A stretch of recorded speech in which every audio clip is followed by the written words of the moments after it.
Staf ahli Bupati Bidang Ekonomi dan Keuangan Jeffrey Hani Ishak Nirahua tegaskan pentingnya statistik sektoral dalam mendukung penyelenggaraan tugas pemerintahan dan pembangunan. Ketua KPUD Bovendigul Adrianus Paulus Kairen Oropka mengingatkan kembali beberapa aturan terkait larangan pemasangan alat peraga kampanye di tempat umum. Halo, selamat pagi Bapak Mama dan Mbak Saudara dong semua. Jumpa lagi bersama saya Fernando Kakurung dalam tayangan Info Digul edisi hari ini Sabtu 21 September 2024. Selain topik berita tadi, sejumlah berita lainnya akan kami sajikan untuk Bapak Mama dong semua. Inilah Info Digul selengkapnya.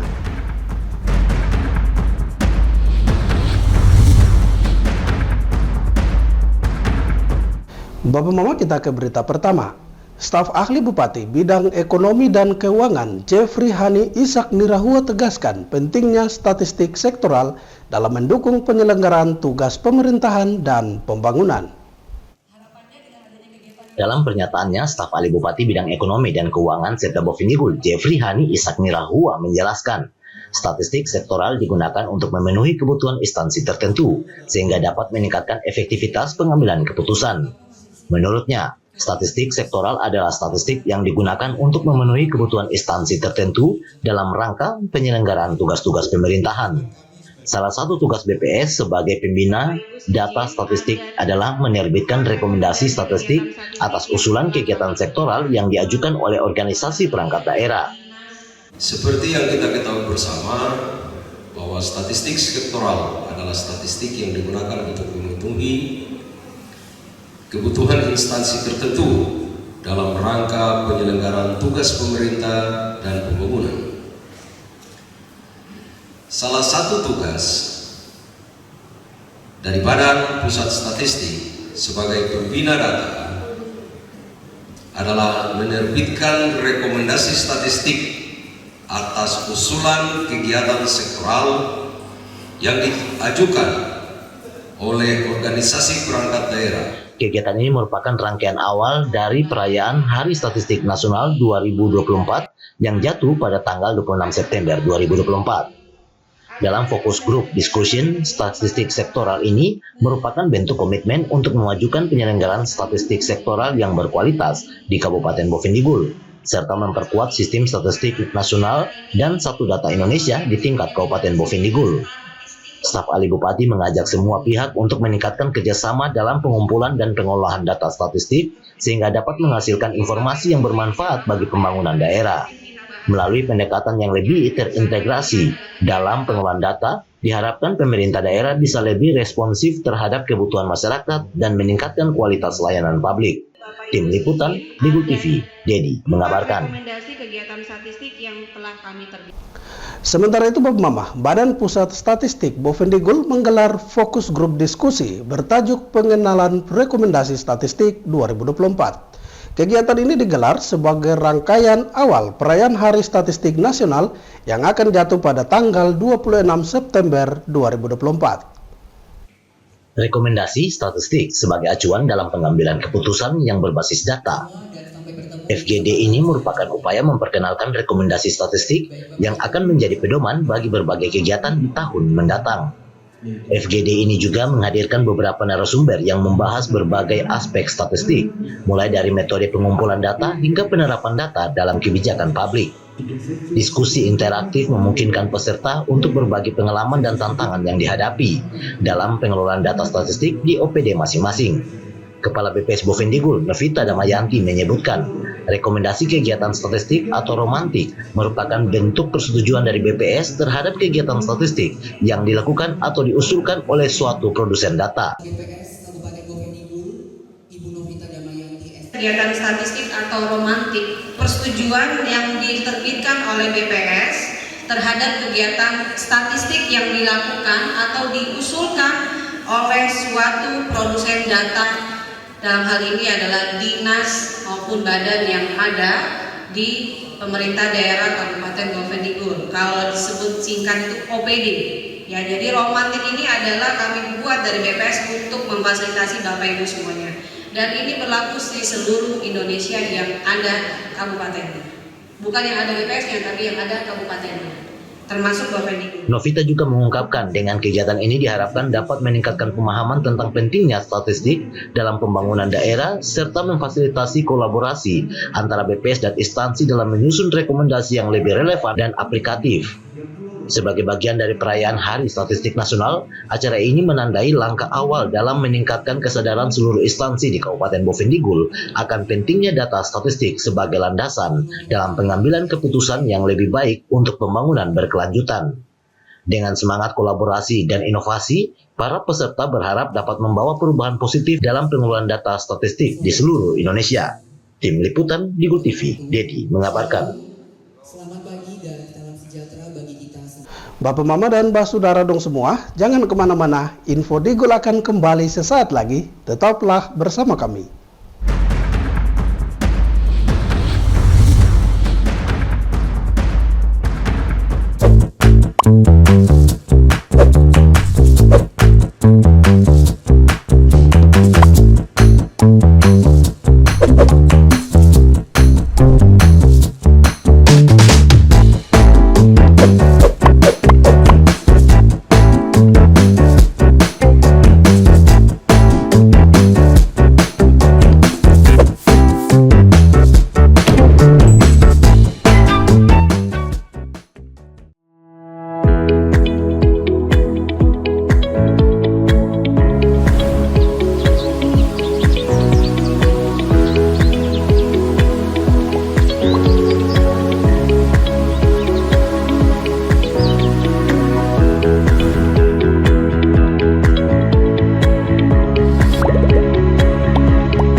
Terima kasih Bapak Mama, Anda masih bersama kami. Kita kembali ke info selanjutnya.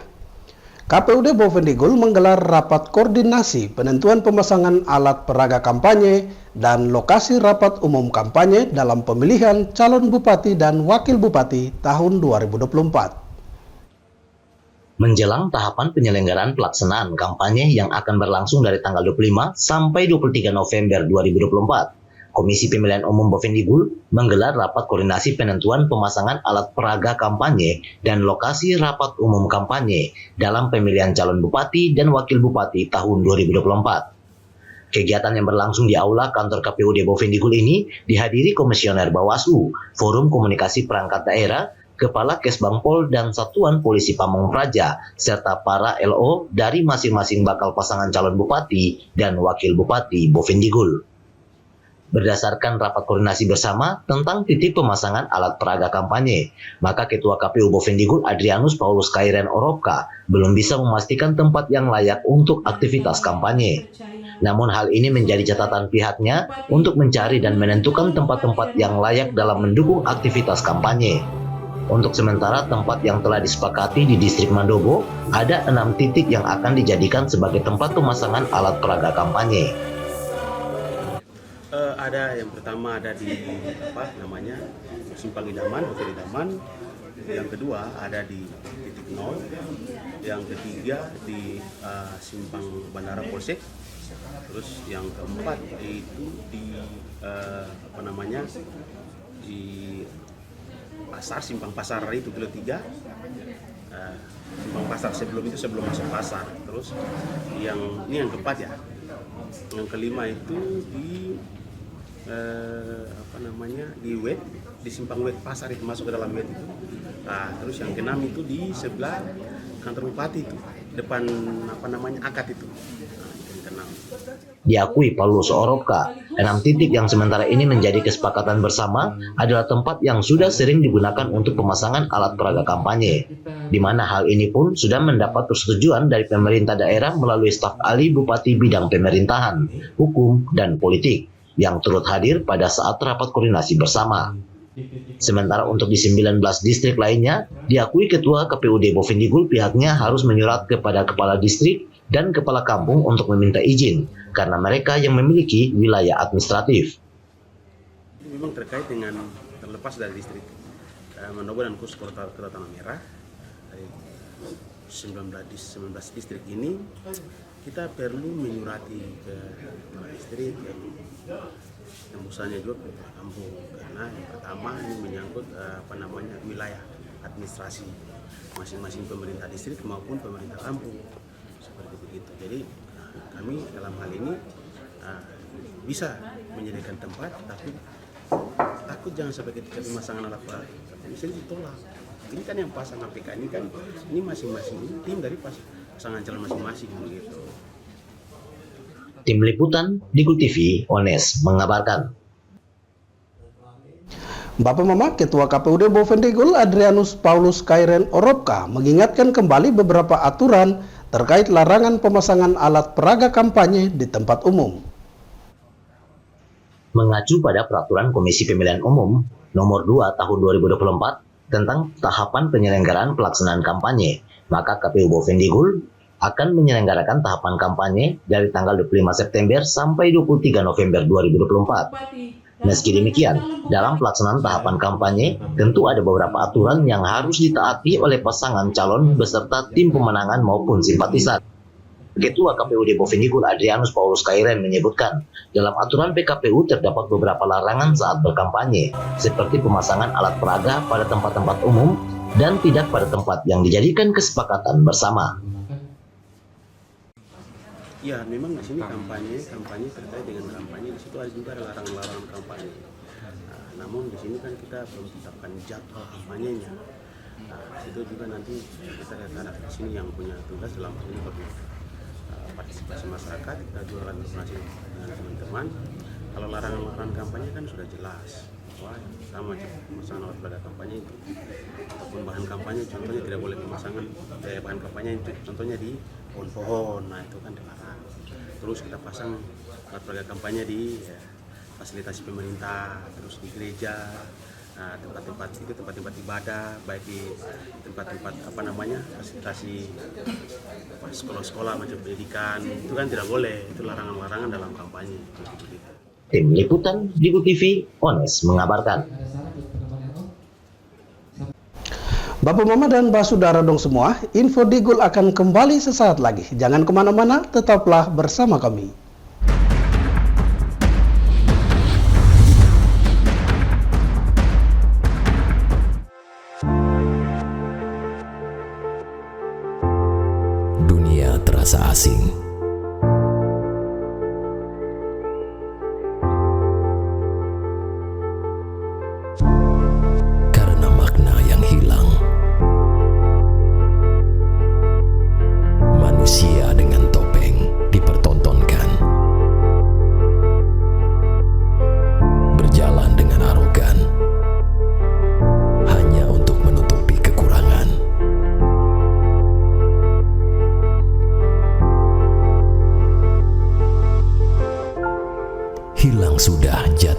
sebenarnya.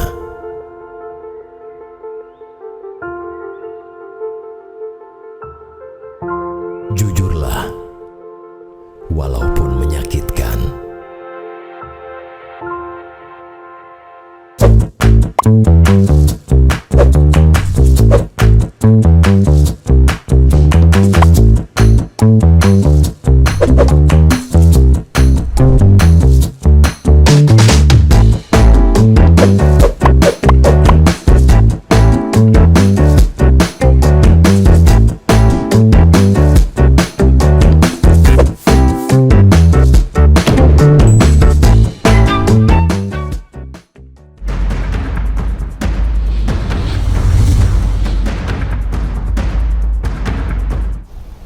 Terima kasih Bapak Mama, Anda masih bersama kami. Kita beralih ke berita lainnya. Badan Penelitian Pengembangan Perencanaan Pembangunan Daerah BP4D Bovendigul menggelar rapat koordinasi penyusunan standar operasional prosedur pengadaan tanah. Rakor ini dilaksanakan dengan melibatkan organisasi perangkat daerah dan lembaga masyarakat adat untuk meminimalisir permasalahan pengadaan tanah.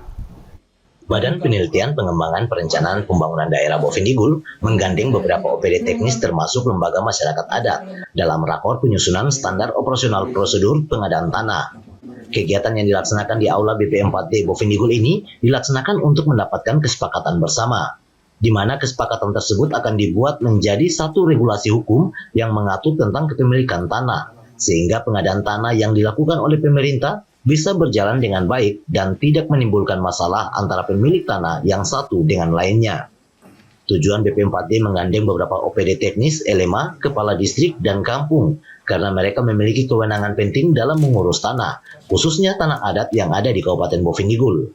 Pasalnya persoalan tanah di Kabupaten Bovendigul menjadi salah satu kendala untuk perencanaan pembangunan karena terkait kepemilikan tanah adat sering menimbulkan kesalahpahaman. Untuk itu, pemerintah daerah melalui BP4D Bovendigul merasa perlu menggelar rakor penyusunan SOP pengadaan tanah guna meminimalisir terjadinya permasalahan tanah di kemudian hari.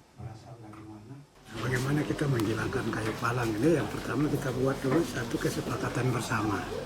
Kesepakatan bersama bagaimana kita pengadaan tanah. Nah, untuk pengadaan tanah ini kan sampai dengan buat satu regulasi ini kan ada punya tahapan.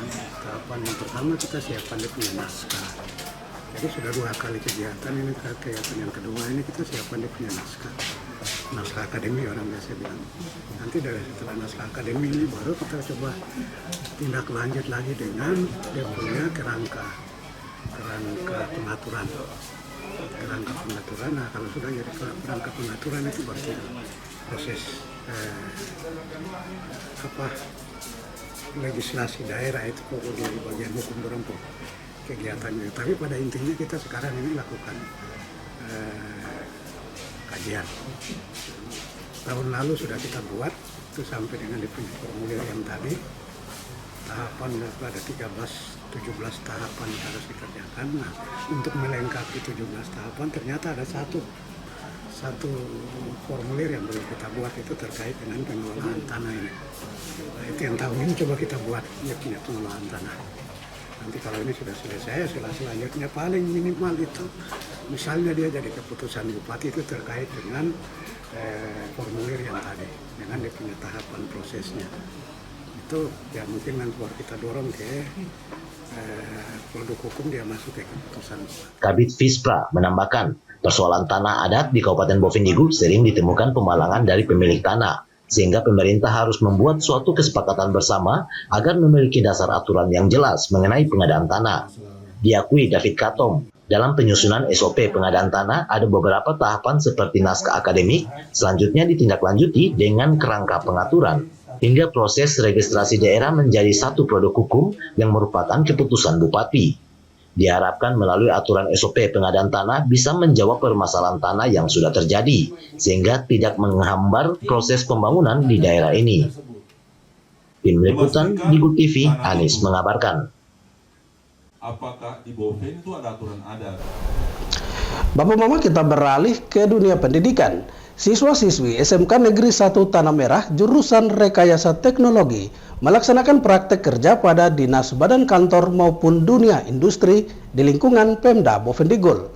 Praktek kerja merupakan salah satu syarat kelulusan bagi siswa-siswi kelas 12 selain ujian nasional. Siswa-siswi SMK Negeri 1 Tanah Merah jurusan Rekayasa Teknologi melaksanakan praktek kerja selama 2 bulan terhitung tanggal 2 September sampai dengan 31 Oktober 2024. Praktek tersebut diikuti oleh siswa-siswi kelas 12 sebanyak 200 orang yang tersebar di beberapa dinas, badan, kantor maupun lembaga non-pemerintah sesuai dengan jurusan maupun kompetensi masing-masing siswa. Di antaranya seperti Dinas Komunikasi dan Informatika, Dinas Pendidikan, Radio Republik Indonesia, Telkom, PLN, bengkel-bengkel servis, dan PT Korindo Group Asiki yang juga bekerja sama dengan SMK Negeri 1 Tanah Merah sesuai dengan jurusan dan program studi peserta didik. Adapun 4 program studi yang melakukan praktek kerja yakni Teknik Bangunan, Pertanian, Teknik Komputer dan Jaringan atau TKJ, serta Teknik Elektro. Praktek kerja ini merupakan salah satu syarat peserta didik dalam menyelesaikan studinya di SMK Negeri 1 Tanah Merah. Penjelasan ini disampaikan Wakil Kepala Sekolah Bidang Kurikulum, Debbie. Debbie mengatakan, tujuan praktek kerja tersebut merupakan penerapan terhadap kompetensi yang dimiliki oleh peserta didik secara keseluruhan. Praktek kerja yang diterapkan SMK Negeri 1 adalah untuk memperkenalkan kepada peserta didik terkait budaya kerja di pemerintahan dan di dunia usaha atau industri, sesuai dengan kompetensi siswa untuk melihat secara langsung seperti apa cara kerja, kedisiplinan, dan berbagai aturan lainnya pada dunia kerja. Terima kasih atas waktunya. Jadi memang prakerin ini atau dulu biasa kita kenal dengan PKL adalah bagian prakerin itu adalah salah satu syarat wajib untuk setiap peserta didik di SMK pada sekolah SMK ini untuk menyelesaikan studinya di sekolah ini.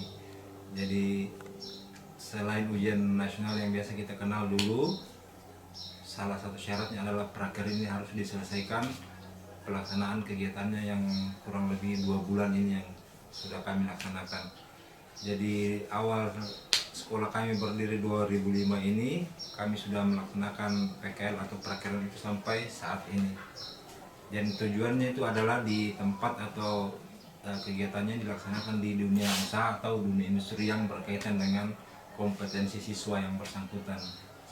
Sementara itu, Wakese Humas Prudensia juga mengatakan sebelum peserta didik mengikuti praktek kerja dari setiap jurusan yang ada di SMK Negeri 1 Rekayasa Teknologi Bovendigul telah menyurati ke dunia industri terkait dengan jurusan atau kompetensi yang ada.